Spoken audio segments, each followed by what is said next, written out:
Given the seriousness of the crimes, the totality of the circumstances, quite frankly, the strength of the state's evidence, I am going to give him a $1 million bail. I believe that that's appropriate. February 28th, 2025. Waukesha County Sheriff's deputies arrive at a quiet suburban home on Cider Hills Drive for a welfare check and make a horrifying discovery. Inside the house, they find the bodies of 35-year-old Tatiana Casap and her husband, 51-year-old Donald Mayer. Both had been shot to death and hidden under piles of blankets and clothing. The remains were already badly decomposed, indicating they had been dead for some time. The couple were later identified as Nikita Casap's mother and stepfather. Suspicion quickly turned to Tatiana's 17-year-old son, Nikita, who was nowhere to be found. What unfolded next was a chilling tale of a teenager allegedly killing his own family and living with their corpses for nearly 2 weeks before fleeing across state lines. In the weeks leading up to that grim discovery, there were warning signs. Nikita, a junior at Waukesha West High School, abruptly stopped attending classes in mid-February. He previously had perfect attendance. School officials grew concerned after 2 weeks of silence and reached out to authorities. Family members were also alarmed. Donald's mother, Judith Mayer, grew worried after receiving bizarre texts from Donald's phone that didn't sound like him. She hadn't heard from either Donald or Tatiana in weeks. On February 28th, she finally requested police to check on them. That same day, a school resource officer also requested a welfare check after noticing Nikita hadn't been in school. When deputies entered the home, they were met with a disturbing scene. Tatiana's body was found in a hallway covered in blankets. Nearby, dried blood and a visible bullet hole. Donald was found in the office under a pile of clothes, with an obvious wound to the back of his head.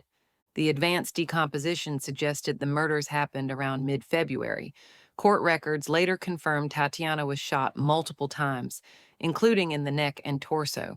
Donald had a fatal shot to the back of his head. Investigators believe the killings happened around February 11th. For nearly 12 days after the murders, Nikita allegedly lived in the house with the bodies. During that time, he attended school at least once. The day after the murders, he went to class. He then disappeared.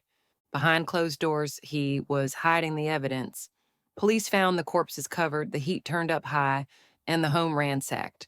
Nikita had allegedly stolen $14,000 in cash and another $14,000 in jewelry before leaving. They also found a memory card from a camera that contained a chilling video.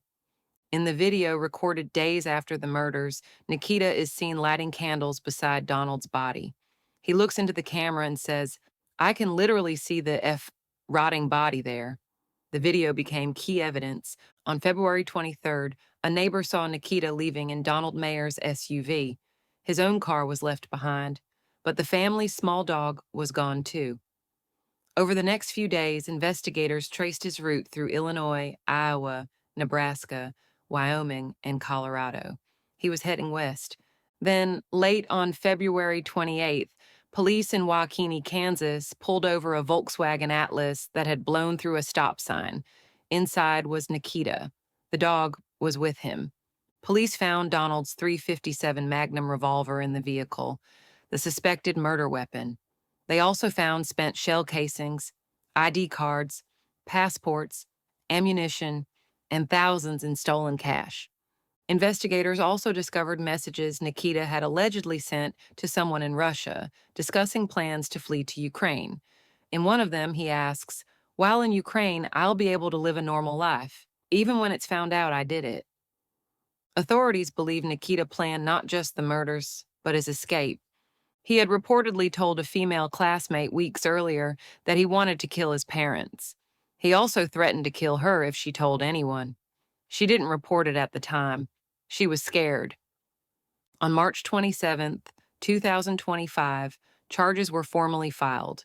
Nikita Casap was charged with 2 counts of first-degree intentional homicide, 2 counts of hiding a corpse, theft of property, taking a vehicle without consent, and 2 counts of identity theft. He faces life in prison if convicted. His bail, $1 million. Prosecutors say the evidence is overwhelming. The video, the digital messages, the stolen items, the escape plan, all of it. And yet the question still lingers. Why? Was this a sudden act or something he'd been planning for weeks? So far, investigators say Nikita showed no signs of abuse at home, no major disciplinary record, no known trauma, just silence. His step grandmother said he was shy, quiet, kept to himself, the perfect student on the outside, but clearly something much darker was going on inside. As the legal process continues, this case has left the Waukesha community stunned. A mother and stepfather gunned down, a son accused, and a long road ahead toward justice.